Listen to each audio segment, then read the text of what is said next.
माननीय श्री जयंत चौधरी जी। धन्यवाद सभापति जी। मैं खेल मंत्री भारत सरकार में मनसुख मांडविया जी को खास तौर से जो उन्होंने एक साहसी पहल और प्रयास किया है और इस सदन में एक व्यापक मसौदा तैयार किया, मैं धन्यवाद देता हूं।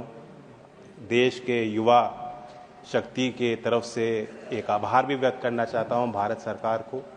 मैं भी एक मंत्री के नाते उस सरकार में हिस्सा हूं। ये इस सदन में हमने देखा है कई बार कानूनी सुधार के दृष्टि से जो पुराने कानून हैं उसमें हम संशोधन लाते हैं, लेकिन ये कोई पीस मील चेंज या परिवर्तन नहीं है। ये होलसेल रेवोल्यूशनरी एक चेंज है, एक नई क्रांति लाने वाला कानून का तैयार किया गया मसौदा। जैसा कि अभी प्रफुल्ल जी कह रहे थे, इसमें कई तकनीकी पहलू हैं, कई कारण हैं कि ये बात यहाँ तक पहुँची।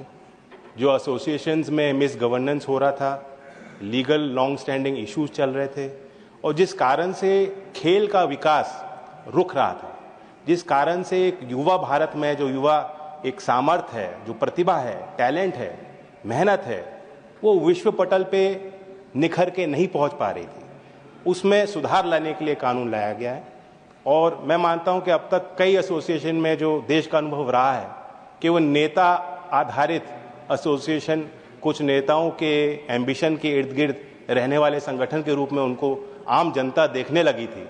अब नेता से हट के नियम और नीति आधारित होंगे और पूरा उनका नियंत्रण और नेतृत्व खिलाड़ी और पूर्व खिलाड़ियों के हाथ में होगा।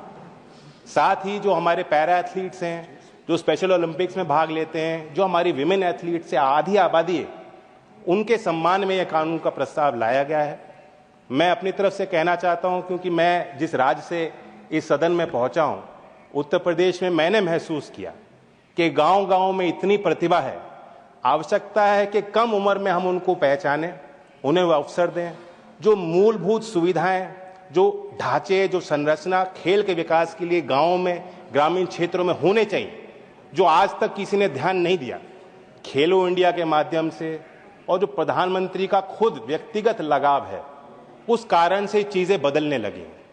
मैं मानता हूं कि आज ऐसा कोई भी स्पोर्टिंग डिसिप्लिन हो, भारत का एथलीट, जैसा प्रफुल्ल जी कह रहे थे, जब कोई जीत के आता है और भारत का झंडा वहां फहराया जाता है, देशवासियों के रोंगटे खड़े हो जाते हैं। आज कोई भी एथलीट जब जीतता है, शायद हम सब में सबसे पहला ट्वीट बधाई देने वाला देश के प्रधानमंत्री खुद देते हैं। तो युवाओं की पीठ थपथपाना, युवाओं का सम्मान करना, कौशल विकास में भी मैं देखता हूं और हमारी भी कोशिश है, एक स्किल काउंसिल है जो स्पोर्ट्स पे डेडिकेटेड है। स्पोर्ट्स की पूरे इकोसिस्टम को हमें विकास करना है और ये कानून भी उसमें मददगार होगा।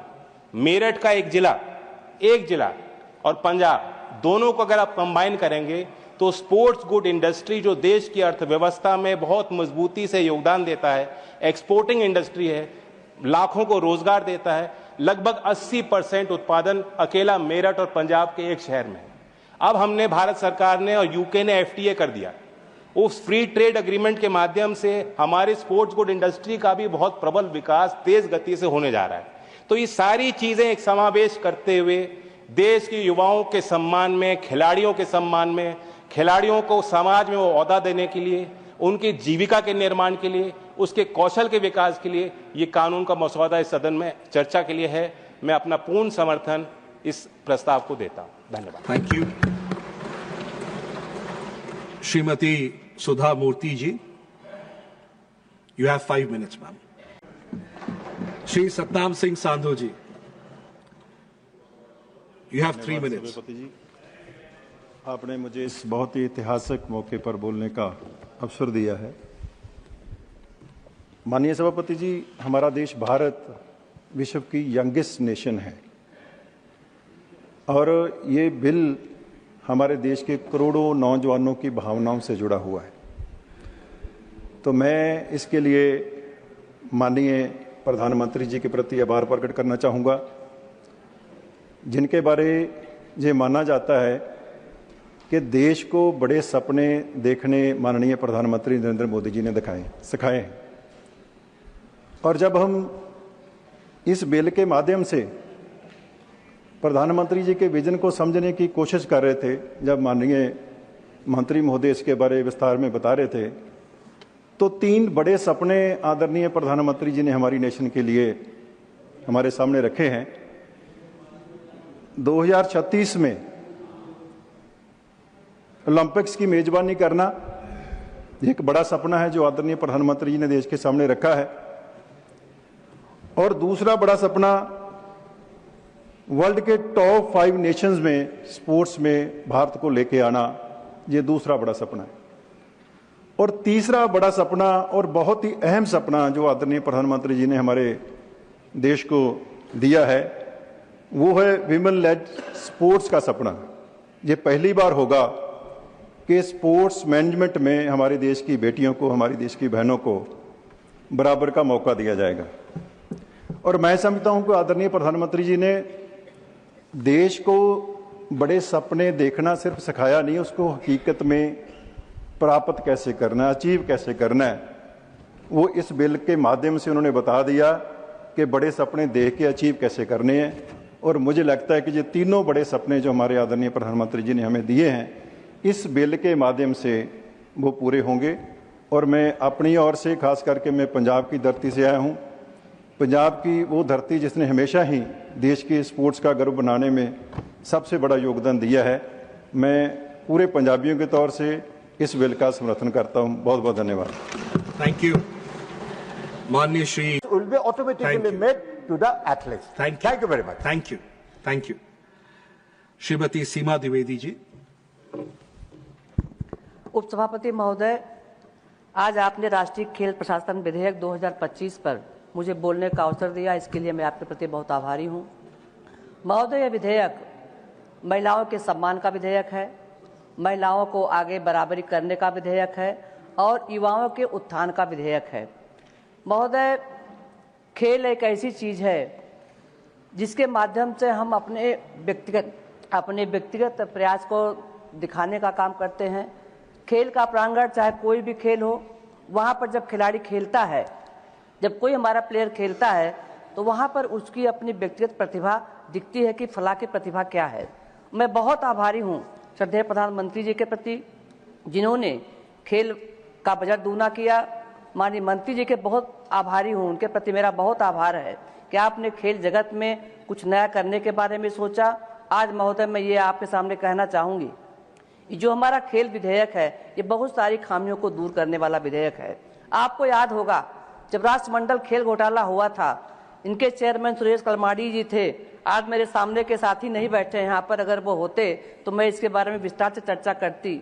2014 के बाद लगातार खेलों के बारे में हमारे प्रधानमंत्री जी ने सोचा, और ये सोच ऊपर से नहीं बल्कि गांव से लेकर के आए। गांव से खिलाड़ी को कैसे पैदा किया जाए, उनका कैसे उत्थान किया जाए। इन 2014 से लेकर के आज 2025 तक किसी प्रकार का कोई घोटाला न होने के बावजूद भी आज जब ओलंपिक में चाहे कोई भी जब हमको मेडल प्राप्त होता है, उसमें भारत का स्थान बड़े अच्छे शब्दों में पाया जाता है। पहले मैं पीटी उषा जी यहाँ पर बैठी, ये इनको हम लोग उड़न परी कहा करते थे, और पीटी उषा जी का चयन राज्यसभा में इस बात को दर्शाता है कि प्रधानमंत्री जी ने खेलों के बारे में कितनी उनकी बड़ी कल्पना है। वो चाहते हैं कि पीटी उषा जैसी हमारी बहुत सी बेटियां इस खेल के मैदान में अपना आगे बढ़ें। महोदय, मैं आपसे ये कहना चाहूँगी कि जब आदमी मैदान में खेलने के लिए जाता है तो ये सोचता है कि हम अपने कितना अच्छा अपने को प्रदर्शन करके दिखाएं। लेकिन पहले क्या होता था महोदय, पहले क्या होता था, खेल में जो हमारे खिलाड़ी होते थे उनका चयन उनकी योग्यता के आधार पर नहीं होता था। खिलाड़ी का चयन उसकी योग्यता के आधार पर न होकर के उसका चयन सोर्स के आधार पर होता था। जब आप सोर्स से किसी चीज को लाओगे तो वो उतनी अच्छा रिस्पांस नहीं कर पाएगा जितना उसको करना चाहिए। महोदय, ये प्रश्न उठ सकता है कि ये खेल विधेयक है क्या। इस खेल विधेयक के बारे में बताना चाहती हूँ। यह खेल विधेयक खेल निकायों में निष्पक्ष, नैतिक और पारदर्शी कार्यान्वयन सुनिश्चित करता है। महोदय, खिलाड़ियों के अधिकारों का और कल्याण की रक्षा करता है।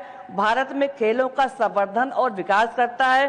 खेलों में उत्पन्न विवादों और शिकायतों के समाधान के लिए स्पष्ट नियम निर्धारित करता है। और महोदय, भारतीय खेल प्रशासन को ओलंपिक और पैरालंपिक चार्टर जैसे वैश्विक मानकों के अनुरूप बनाता है। महोदय, अब हम ये भी पूछ सकते हैं कि इस विधेयक की आवश्यकता क्या है। महोदय, इस विधेयक की आवश्यकता क्या मैं बताना चाहती हूँ।